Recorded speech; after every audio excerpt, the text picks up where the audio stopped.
What industry is a lot shadier than it seems? Avocado farms. Most of the farms in Central America are taken over by the cartel because of how much money is in selling avocados. I'm surprised there aren't more in the US. The textbook industry person is a duck in Mayfair. McGraw-Hill was the bane of my existence for years. Seriously? The funeral business preys on people's weakest moments to convince them to buy ridiculously unnecessary stuff. Ask a Mortician is a really good YouTube channel that tries to make the death industry more open and clear. Trucking. The margins are razor thin, and so everyone is trying to nickel and dime each other constantly. The drivers lie to their dispatchers, the dispatchers lie to the brokers lie to the clients. All of this for like $50-100 sometimes. I worked in trucking, and the head hour lady for our distribution center was skimming payroll, shorting the checks of the lowest people on the totem pole, then getting cash infusions to petty cash from corporate to return part of the theft as an emergency tide over until the employee's next check, then claiming the rest of the theft as an overage on the next payroll report. I'm probably missing a step in her chain, but I'm not an accountant. It was a scam she managed to work for a couple of years due to a lack of oversight during nationwide management shifts. When she finally got caught, rather than take the bad publicity, the company just let her leave. The last I heard, she was working in the same position in an adjacent industry, but still involving transportation. C'est la vie. Health insurance. In the commercials it is all about caring for your health and stuff. But if you ever get a serious illness, they will do anything to avoid paying for your treatment. Source: my mother got breast cancer and her health insurance made a business decision to let her die rather than pay the $40 for her treatment. They made that decision, then hired lawyers to make it happen. My mom got to fight them in court while going through chemo. She made it by mortgaging the house. She told me the insurance company caused her more stress than the prospect of dying. I'll always remember the one Simpsons episode where Homer has a heart attack as Hez signing his health insurance contract, and the insurance broker pretty much rips up the contract in front of Homer as Hez having a heart attack. And then Homer has to get his triple biper from a quack-like drive neck Riviera because he can't afford a real doctor. That show didn't pull any punches back in the day. CBD. Lot of predatory companies making subpar products with questionable raw materials and then marking it way the duck up and selling it as a miracle cure to vulnerable and ill-educated consumers. Usually have a high-power legal team on deck, but pay their workers chiz and no benefits. Edit. Because so many people are asking, while I used to be in sales in the industry and have my own opinions about what's good out there, it's a woefully short list. You'll probably have your best luck checking out the top recommendations at r/CBD. They have a whole pinned post about best companies that thieve, hopefully vetted well. Are CBD products, not the actual marijuana, regulated, or are they like the vitamin industry where most all of the products are suspect and aren't FDA approved? More people died last year over vanilla in Madagascar than cocaine in South America. Thief even coined the term vanilla murder. Farmers hire armed mercenaries to guard their crops from thieves near harvest time, and if one is caught, well, let's just say it's in response to all the farmers that were killed by thieves for the same reason. This article, HTTPS, is a fairly light read on the subject without anything too graphic, but there's a great deal of information about it floating around, along with some pretty disturbing accounts. I'm going to start using "that's vanilla" to mean extreme. When people tell me I'm misusing the phrase, I'll tell them about the vanilla murders. Not an industry, but higher academia is badly broken. Some of the smartest people are some of the most badly exploited. Old tenured professors limit the number of faculty many departments can have, forcing people to work as postdocs forever, effectively doing all the work the prof should be doing in the first place. Meager pay and long hours, plus constant pressure, makes postdocs some of the most depressed people. The grad students are no better either. A lot of the times grad students don't complain about ill treatment, harassment and outright bullying as they don't want to jeopardize their prospects of graduating. If you're a foreigner, this situation becomes even worse, whether you're a grad student or a postdoctoral researcher. My university recently had massive protests and strikes over grad student wages and treatment. It was looking like they were gaining traction for a bit until coronavirus hit. The university responded by basically firing the TARs. It was really disgusting. All industries are shadier than they seem. I used to work for a flute manufacturer, and it was shady as hell. Deets. A lot of hobby fish importing is pretty shady. You have farms of certain types of fish like bettas in some areas of the world that are run with the fish in horrible conditions. Which is why a lot of the ones you get in a major chain store are sick before you even bring them home. The stores will blame the fish being stressed, but I've ordered and received hundreds of fish from small breeders/sellers and outside of Cory catfish that really enjoy committing suiciding by poisoning their own water. The fish arrive healthy and fine. Outside of boutique fish farming, the way some wild fish are caught is just horrible. The trappers will likely poison the water supply to knock out the fish, then scoop them out of the water without a care for that area's ecosystem. This has led to depletion of some natural species to the point they are now endangered. Lastly, boutique fish sellers/major chains do not give half a rat's of what happens to the fish in the end. This means that people who buy fish like plecus, bettas, goldfish, etc. end up getting sick of them and dumping them in local waterways to supposedly get rid of the problem. So in some areas, these fish have completely destroyed the local water ecology because, like other invasive land species, they were never meant to be there. One of the worst offenders is the lionfish in Florida. It's venomous and has no natural predators, so its population has exploded out of control. YouTube. The same is true of plecus, yato and goldfish. Yato basically releasing fish into the wild is a terrible idea. Releasing any animal into the wild can have disastrous consequences, but fish are being released into a very limited ecosystem and outside of a few diseases. If they can adapt to the water and have no predators, they will survive and breed incredibly quickly. I love my fish, I love the hobby, and there's a lot of value to it as global warming may make things like reef tanks a valuable source of coral in the future. But there's also a lot of bad to it. I hate seeing bettas for sale, suffering inside those little cups. Just because they can survive under extreme conditions doesn't mean they should be subjected to it. The maritime industry. Most of the big companies do things by the book and treat crews well because they're afraid of lawsuits and unions, but many smaller mom and pop companies break laws and violate safety regulations with reckless abandon because they're not as visible and can stay under the radar, so to speak. It's very common for a small company to ask a captain/crew to do something illegal and dangerous in order to increase profit, and for the captain/crew to comply out of fear of losing their jobs. And that's just the US maritime industry. Sailors from poorer nations who work on ships are often fed little more than rice and cheap ramen for months at a time and paid pennies for their back-breaking work. I love running tugs for a living, but the industry as a whole is rife with shady business. IDK if it falls under maritime, but I took one look at the job listing for a cruise ship and now I tell all my cowhawkers to never take a job with one. I'm a stagehand and theater technician. I make decent money fresh out of college. $18-24 an hour depending on venue, even without joining the union, because I do specialized work. Looked into a lighting tech spot on a cruise ship, and I'd be getting minimum wage working 50 hours and 7 days a week. Wi-Fi on board costs money out of my paycheck. I'd be in charge of passenger safety off hours. If an alarm goes off and we have to get people onto rescue rafts, I'd have a roommate in a small bunk, and all my wages would go directly into a ship debit card so I could give my income straight back to the company to eat. Something about living and working on a boat in the middle of the ocean seems to make employers think they don't have to actually care for their employees. I can imagine working on a boat that isn't filled with people on vacation would be even worse. Does the beauty industry have a problem with child labor? I remember watching a thing where a journalist goes to India to see the mines where children mine some sort of mineral to make bronzer. Edit, the mineral is mica, and someone pointed out the video where I remember this from. Link, YouTube. Yes, they mine mica and it's in almost every beauty product. It adds shimmer to the product.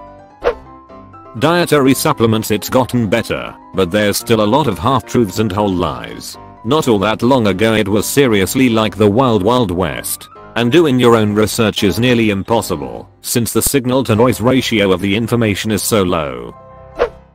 As a chef/owner, I would say delivery services like Grubhub. They take 30% of the sale, leaving the restaurant with basically $0 in profit. And their customer support is a joke. It's like they hate us. Duck them. Never again. Yelp has been teaming with Grubhub to only list restaurants' Grubhub contact numbers, not their direct line, so they have to pay Grubhub for the order, even though you called it in. Here are some articles about this in case anyone is curious. Vice Vegeta.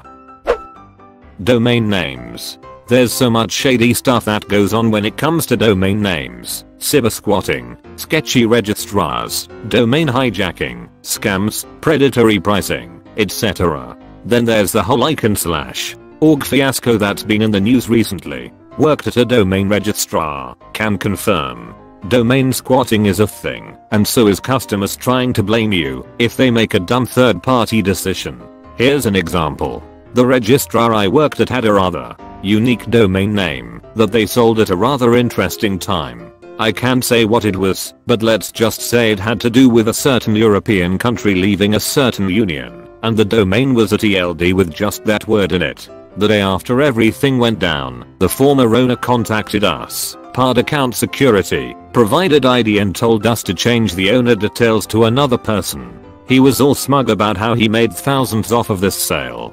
Calls back half an hour later and what happened? The new owner stiffed him. Didn't pay a penny. But because the guy had gone through security, changed the owner details on the domain, and pushed the button to transfer the domain to this other person at another registrar, it was out of our hands, and with the registry. The deed was done and this new person got a nice new domain with a very hard to get hold of name for nothing.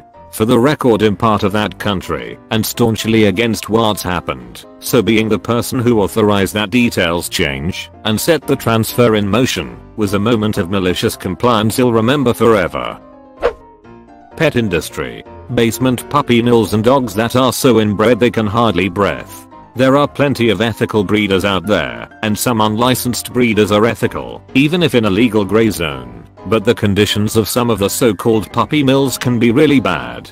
Sometimes when breeds are mixed, and the pup gets the recessive genes the breeders weren't looking for, they straight up euthanize it, because they know it won't sell. Not to mention how many purebreds are actually not pure at all, and sold as is. Shady. Not to mention the idiots who breed two merles to each other in hope of getting a healthy double merle male. This chance is incredibly low, and breeding two merles together generally produces puppies with eye and hearing malformations, among others. But if you can get that magic male, he'll throw all merle puppies, and people like that pattern. So $$.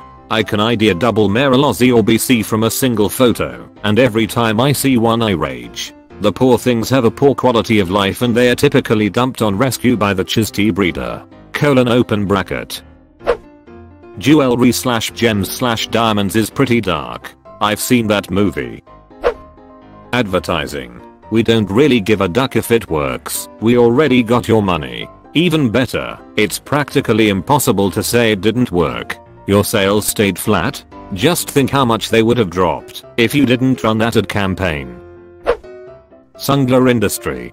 Punny business, but yes, it's true. I'll use Oakley as an example because it's literally close to home. Oakley has not been the same since they were bought out. Oakley *WAS*, a great company to work for with great bonuses, swag, and extremely high company morale.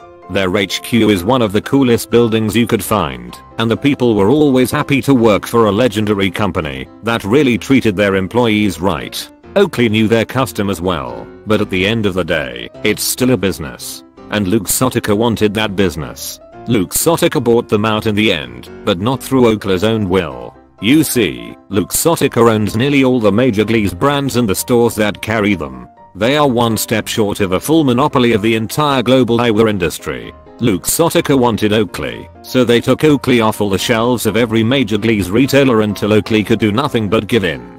Squeezed dry until they had to be bought at nicer price for Luke Sotica. This will probably get buried, but glitter. A manager of one of the biggest glitter manufacturers, Glitterx, said in a 2018 interview that most of the glitter they make goes to one buyer for a single industrial use. When asked who the buyer was and why they need so much glitter, she said, "Oh, I definitely can't disclose that." When asked why, she said because they don't want anybody to know it's glitter. Ever since this interview, people have been trying to guess what company or industry secretly uses most of the world's glitter and why they want to keep that use under wraps. A link to the HTTPS. I heard the answer to this was the boat industry. It's put into the paint to make it look better.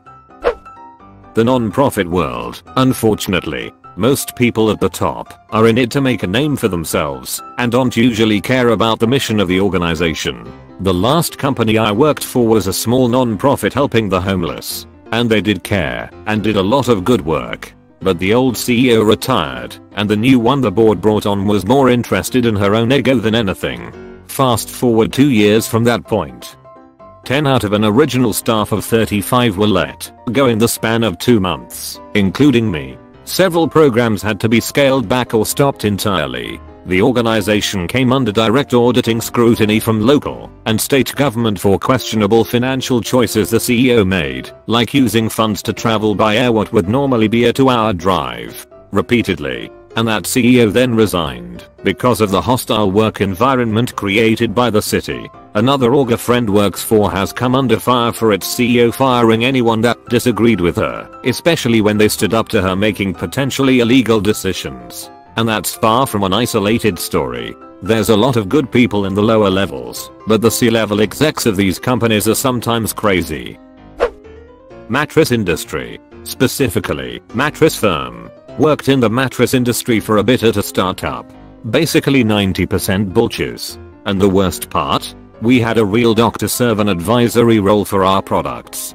He debunked a lot of nonsense claims about mattresses like your pillow is 50% of your spinal support that the salespeople use to sell you accessories. The salespeople would argue with him like they knew better. Kool-Aid is strong there. Some of my favorites I learned are the Zip Direct 2-door in a box foam bed. Companies like Tuft and Needle use the same material from the same manufacturer. There's hundreds of them. Just put them in different boxes and sell at wildly different prices. Side sleeper, back sleeper and stomach sleeper is baloney. You toss and turn at night on purpose to help prevent blood clots. No mattress will keep you from tossing and turning for the reason above. It's a natural thing you're supposed to do. More layers doesn't mean better mattress. A lot of companies add in cheap materials like upholstery foam to just claim there's more layers. Maybe 1 layer of nice springs, then just 10 layers of various types of cheap foam to get the layers higher. One that actually is true is heat. If you frequently are hot at night, foam mattress is not good for you. It's an insulator and will trap your heat on your body. In general, air and spring are better beds because of heat. Your body needs to dump temperature at night to get into a full, deep sleep. If it's too hot, you won't sleep well. Recruitment industry. Some examples. Fake jobs to lure candidates for registration. KPIs. Trainee negotiation tactics of telling a candidate there is a better candidate who wants less, so we recommend less for you to get the job. Especially for contractors. Coveting off pitching and telling a candidate they have been sent to a line manager, but in reality they haven't been submitted because 2 others from same recruiter have already been in interviews. If they fail, you may get a chance. Lot of coded ways to put on a database info on your age, non-professional related appearance, and ethnicity. Ageism, sexism, racism is rampant in hiring. A lot more dodgy stuff behind the scenes. Source was involved with the industry on a global level for over 15 years before I changed careers. This happens all the time. One airline friend of mine got hired, but there was a caveat that he must be completely quit from his existing airline before he would receive his job offer. He put in his notice, the new company strung him along, and then basically lied and didn't give him the job. Hear me out, K-pop. All the idol industry is shady. I've seen some interviews on retired idols, and they have a lot to say about how the industry works. One of them even mentioned that they would split the profit 70/30, but when it came to pay, they divide the expenses 50/50. And if the group didn't made enough money, the idols would be in debt with the producers. Many times, idols would come out much poorer than when they entered.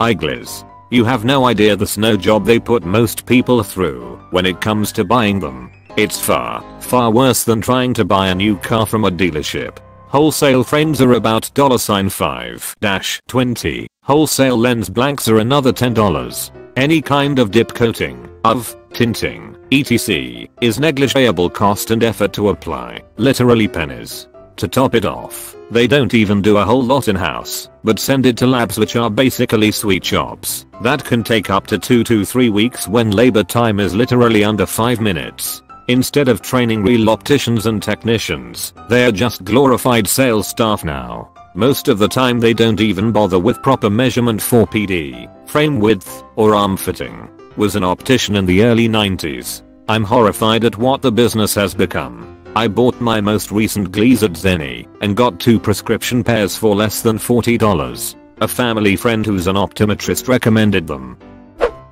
The music and the art industry. I'm saying that the people who did this to both me and Corey Haim are still working. They're still out there and they're some of the most richest, most powerful people in this business. And they do not want me saying what I'm saying right now. Feldman said, "Are you saying that they're pedophiles?" Walters asked, F. Yes. W. And they're still in this business? F. Yes. W. You're damaging an entire industry. F. I'm sorry, I'm not trying to, I'm just saying it's a very important serious topic. The View, 2013, Hollywood pedophilia interview between Barbara Walters and Corey Feldman. Apparently Tiger Zeus, edit, thank you for the gold. You will probably never recover financially from this. Deleted. Recycling is a much more palatable than selling our trash to China as raw materials. Defense contract manufacturing. When I worked in that field it was like a time capsule to 70s stereotypes. Beer for lunch, whiskey in the desk drawer, everyone ducking everyone, and the best seats at the biggest games for decision makers. What country? The United States? Did you work for a defense contractor in 1970s and didn't know it? What industry isn't? Light bulb industry. No shade there. I have no proof of this, but the high-end art industry. I 100% believe most of it is just to launder money. It's more than laundering money, it's a way to store wealth that doesn't involve bank accounts. If you live in a country with a corrupt dictatorship that can order the bank to seize your eats from the bank, a physical eat you can move and hold on to is actually much more valuable. Porn industry. Red Dead Redemption on YouTube is a former porn star who had some pretty alarming videos about the truths in the porn industry. She mentioned porn producers going to parties with teenagers and talking to 16-year-old girls about doing porn when they become legal. I don't know if there's grooming involved with that or what the deal is, but it's fucking disturbing. Fast food is whack. Food service in general, honestly. I was a waitress for 10 years at various restaurants, but they all had something in common. There was no paid time off. Meaning if you got sick and had bills to pay, you were going to work. Not only that, but even if you decided you'd take the day off and lose the money, you were threatened with being fired unless you got a doctor's note. Which none of us could get, since we didn't have health insurance. Really wild stuff. Shipping industry, with major corporations such as Walmart being one of the biggest contributors to selling stolen goods. Sometimes trucks go missing, or sometimes trucks leave earlier than the established time of departure and never arrive to their destinations. Let's say you have a Walmart appointment for 9 AM for a 2,000 carton order. It would take at least 2 hours to load all that, but once the loading is done, the truck driver needs to wait until confirmation is given in written form. Well, Walmart truck drivers vanish halfway through the loading and never return. Now, Walmart has about 1,000 boxes not accounted for, plus no confirmation whatsoever that these 1,000 boxes were part of that 2,000 carton order, so they treat them like a bonus. So far, only UPS, FedEx and Fredmeer are the only companies that keep a close count and send back anything that wasn't in their original order. Heck, Fredmeer sends the entire order back just for a single mislabeled box. Lol. These 3 guys are the good guys, from what little I've seen, but Walmart. Jesus. Sometimes, boxes get labeled as being something entirely different in order to bypass special qualifications or restrictions. For example, about the time when Corona-chan started going crazy, we had to label toys and board games as groceries for a huge Walmart order that took about a week and a half to properly label and ship. It was a nightmare, and pretty much every employee aside from the administrative staff was disgusted and pissed. Worked in a retail store and can confirm. Another big one with this is an I don't care attitude. If we were the last stop, finished unloading, and the driver had one item left on an empty truck, it was never take it back and find out where it belongs. Usually it was you guys want it? My truck goes back empty either way. If we didn't take it, the drivers would just chuck it in a dumpster and go. Sex toys. It's horribly unregulated, and there are tons of manufacturers that use unsafe materials to make their toys. r/sex toys has lots of great info for people looking to get any. Yep. One of my first toys reeked of cheap plastics. When I opened the package I thought it would go away, but it never did. Didn't even get less smelly, just kept off gagging for months. My dumber still used it a couple of times, probably going to die of cancer. I've heard tell the personal lubricant manufacturers are similarly unregulated and not necessarily looking out for consumers' safety. Medical research. The only way people can keep their jobs at a lot of the institutions with better facilities is to create a steady stream of high-impact publications. Now, research doesn't work that way. You get the supported results whenever it happens, but that's not how hiring, promotion, or tenure committees see it. This means that, in order to ensure you get enough of these desirable publications in the right period, you have to do all sorts of corner cutting. You publish before the results are well supported. You publish results that are unrepeatable. You write papers in the smallest possible units of the work, so people need to wait years to see what the full results are. In the process, junior scientists' careers can be made or absolutely destroyed in this system.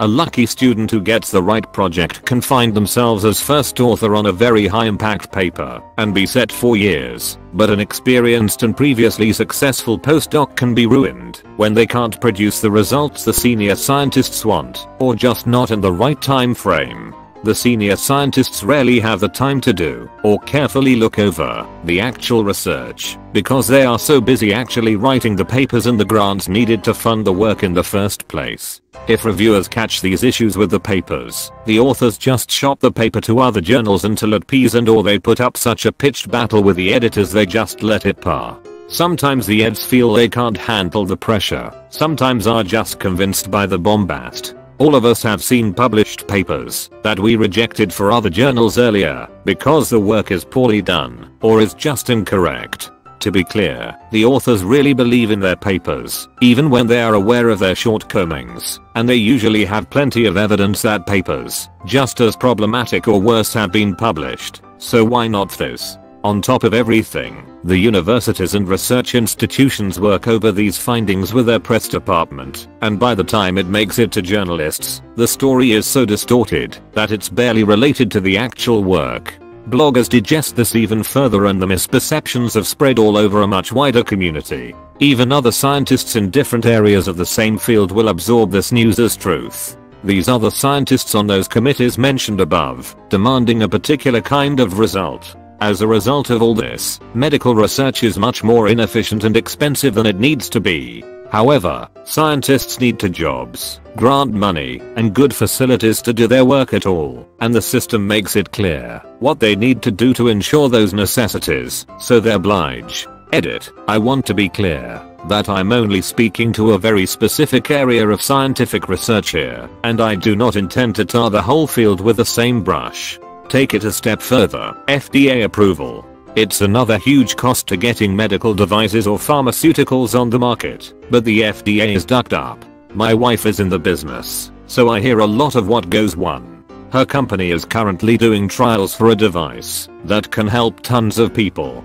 The FDA has a panel that evaluates the device using the company's own findings, but the members of the panel don't necessarily have any experience with the field. My wife is fighting one panel member who is a doctor, but in the wrong field. Think an anesthesiologist vs orthopedic surgeon as examples because he thinks their end goal markers are too easy despite them being very on par with the actual field. So, to prove that he's right, the FDA is basically requiring a second study of the device that is doubling the projected cost. It's super political. Oh, and new device companies have to basically fill up the panel members or risk being dismissed completely. One of the lead evaluators also owns a consulting firm for data analysis. If a company doesn't use his firm, then chances for getting approval are slim. It wouldn't be so bad if the firm was good at the job, but they aren't, and my wife consistently works late to do the job that they are paying this guy's firm to do.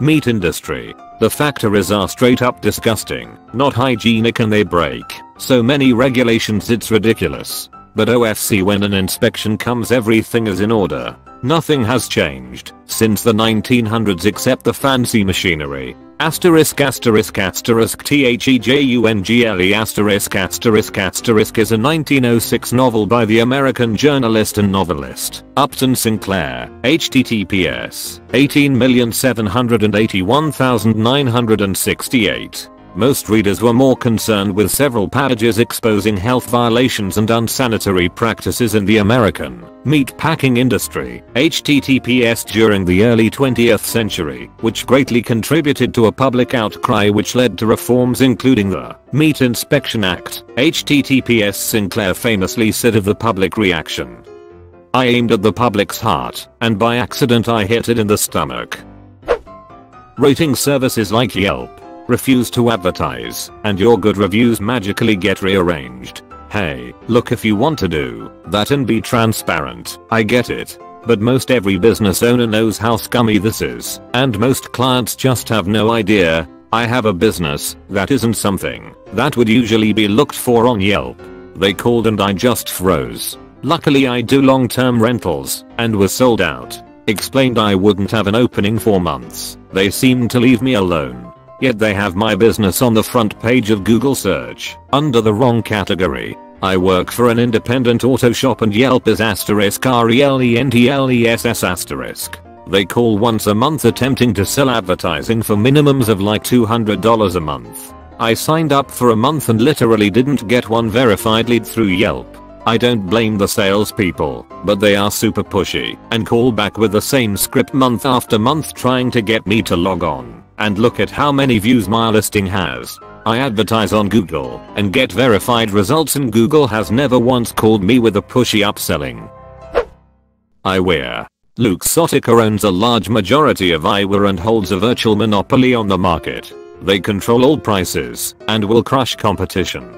The only reason eyeglasses and sunglasses are so expensive is because of price gouging. My dad knows a story from someone who works for a nationwide grocery chain. They have to deal with an Italian mafia to import balsamic vinegar. More businesses than you think have to deal with mafiosos and gangsters. I once helped the gang relations person with Habitat for Humanity get reassurance that their volunteers would be protected in an American inner city. They apparently always speak with the gangs beforehand for safety reasons. Cruise ships. I was told I was having a minimum of 1 day off every week and work normal hours, 8-10h/day, with a good pay and good prepaid tips. I ended up working 30 days in a row, all over 400 hours, for $1,600 with tips included. This company I was working for was called Scenic Cruises. Ship was called Manuscript Scenic Crystal, which was an Australian company working over a Swiss company going under a Maltese flag, sailing in Central Europe. That's how I understood it anyways. They deliberately did this so they could break international laws. I counted at least 5 that they broke. Biggest scam company I ever worked for. I resigned after my first month. The police boarded the ship every once in a while because they knew this, but they couldn't douches because they had no jurisdiction over the ship. I was forced to work with a 39 Celsius fever. I really wanna duck this company up, but I literally have no idea how. And hiring an international lawyer or whatever is too expensive. Edit. If anyone knows how, please contact me. They are also huge polluters and dump waste into the ocean. Politics. Like however shady you think it is, I promise you it's shadier.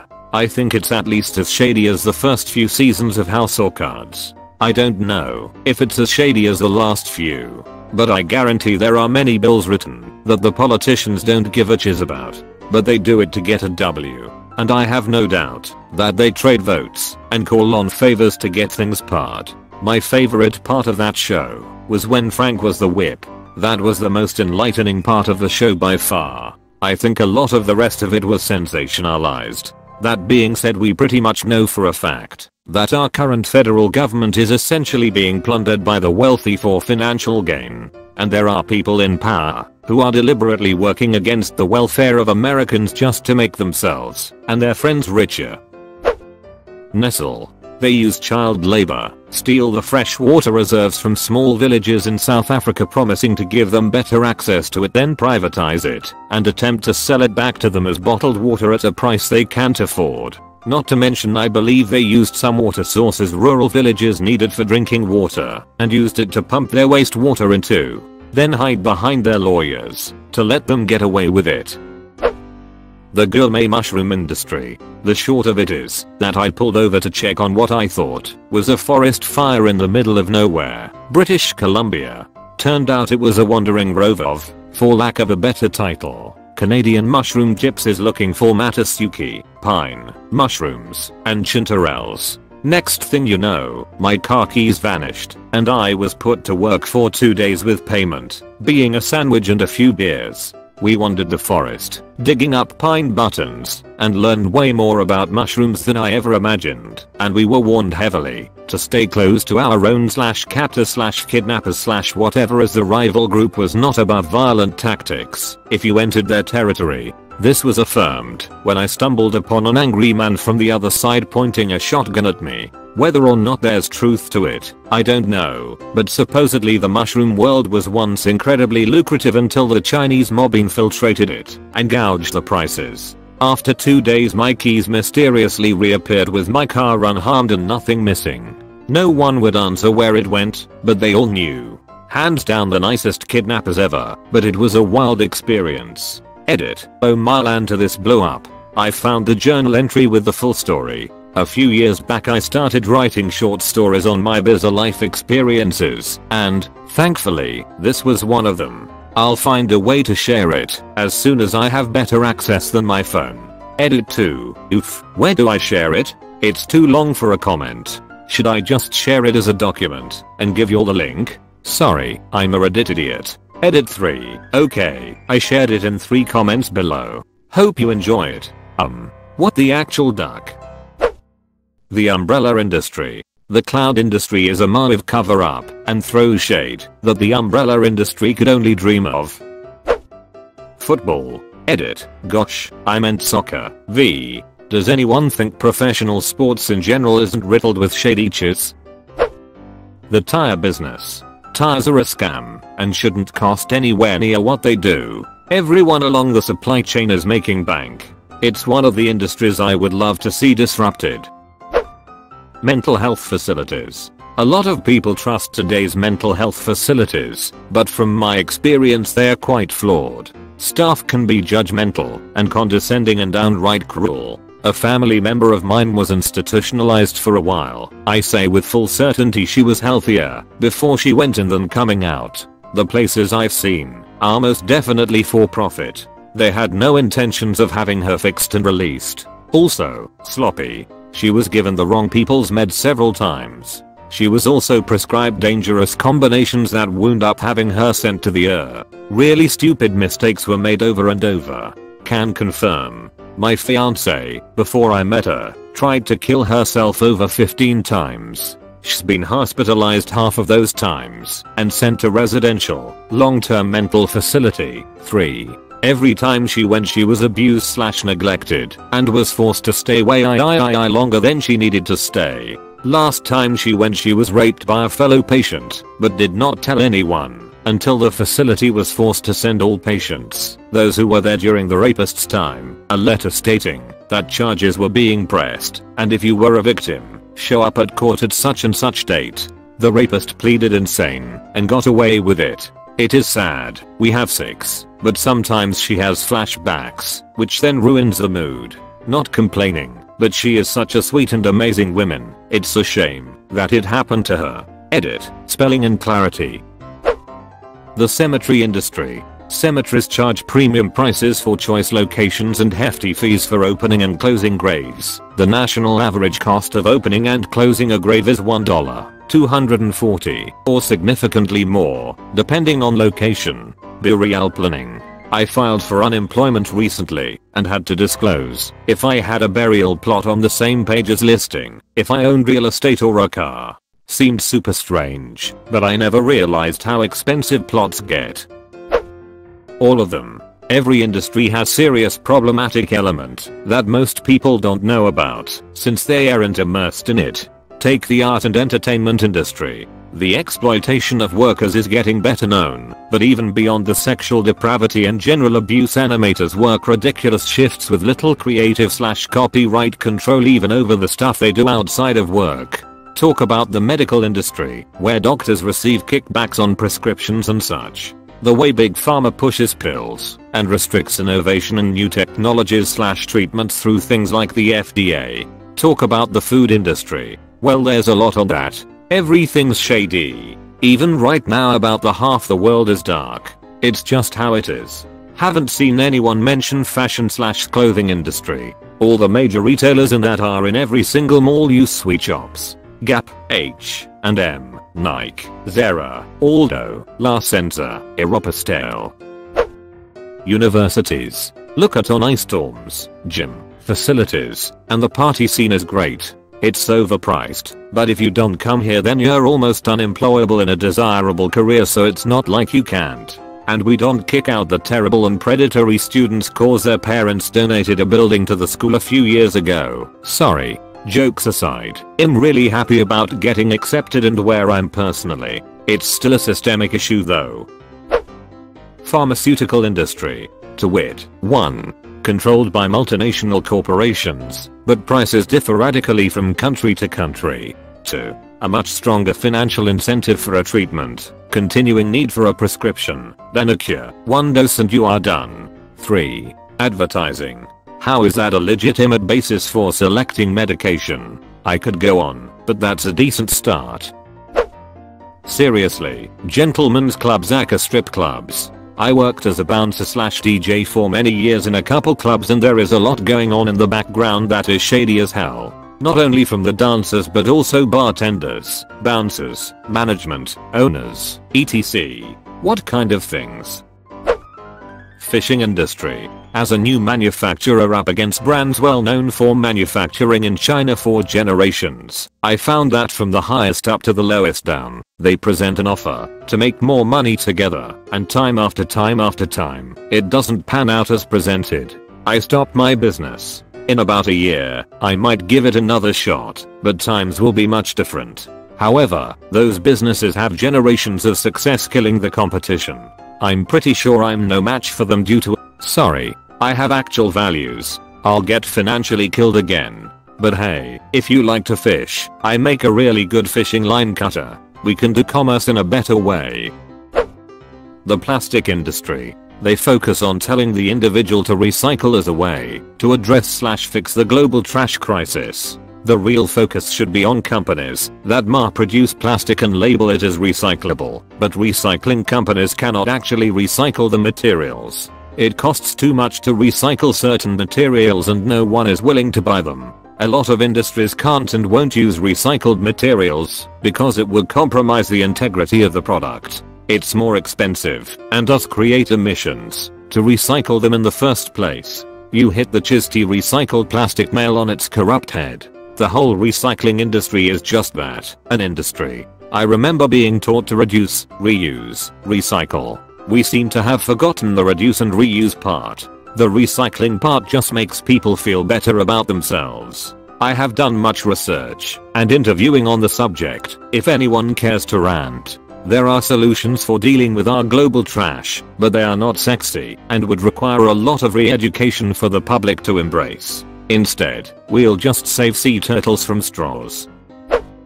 Art. I heard a lot of the plain color paintings that are sold for ridiculous prices is for money laundering, but if it's not, then I don't know who in their right mind who buys a plain white painting for like $200 million.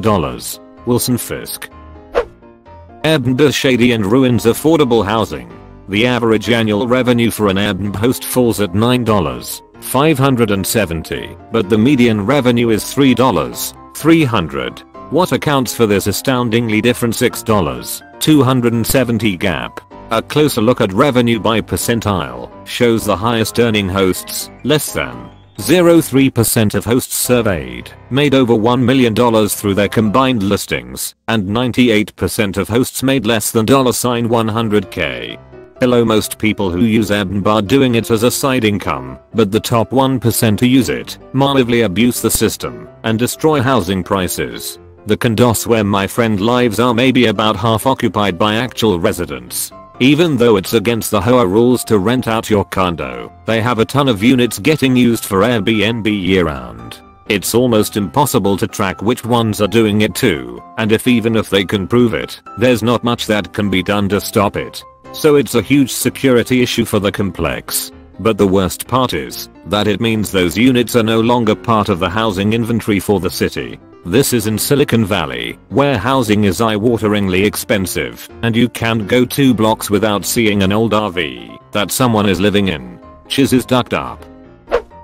The wedding industry, at least in the US. The whole point of the wedding industry is to trick people into overspending by preying on their desire to have the perfect wedding.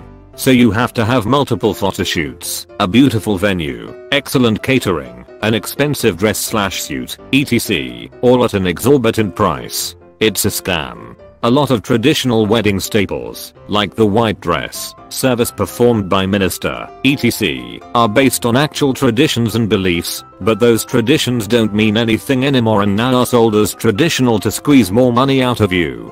Tell me, why would you ever need 1,000 photographs each of your engagement, your first look, the ceremony, the bridal party, etc.? How many of the 50 good ones are you going to actually look at, and will mean anything? Maybe a handful. The rest just get dumped on social media and forgotten in a few months. I'm not saying that you shouldn't take pictures at your wedding.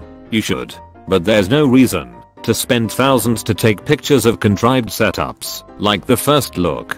I've been to, and been in a number of weddings of my friends, and have seen the ludicrously overpriced things the planners convinced them to buy into. And that's just the financial side. That's not even getting into the insanity that is planning the damn thing. Trying to get families on board and compromise their demands is a whole other shady industry. Yes, but you really missed a lot of the big problems with the industry. I worked weddings for a while and the pressure in include every old tradition and new fad into your special day, or usually special 3 months worth of events, is definitely a problem. It's pretty avoidable. Just don't do all the extra stuff. The part that is a lot sneakier is wedding pricing. A white tiered cake is $300. A white tiered wedding cake is $1, $200. Event photography is $800. Wedding photography is $6,000.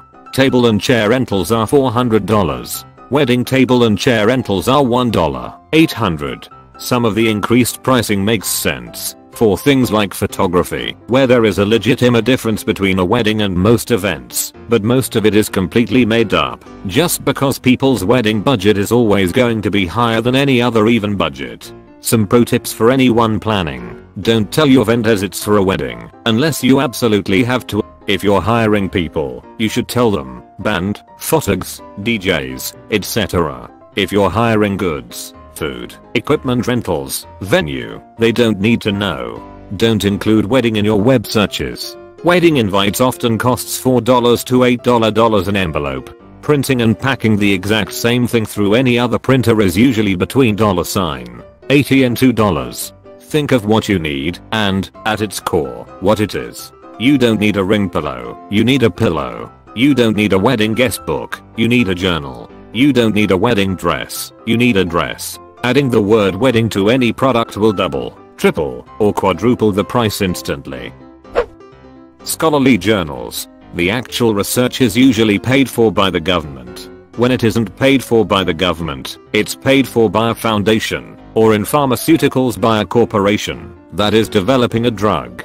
The people who vet the research are all paid by their respective universities. All the journal does is distribute it, yet they charge way more per page than anyone else who just distributes other people's writing.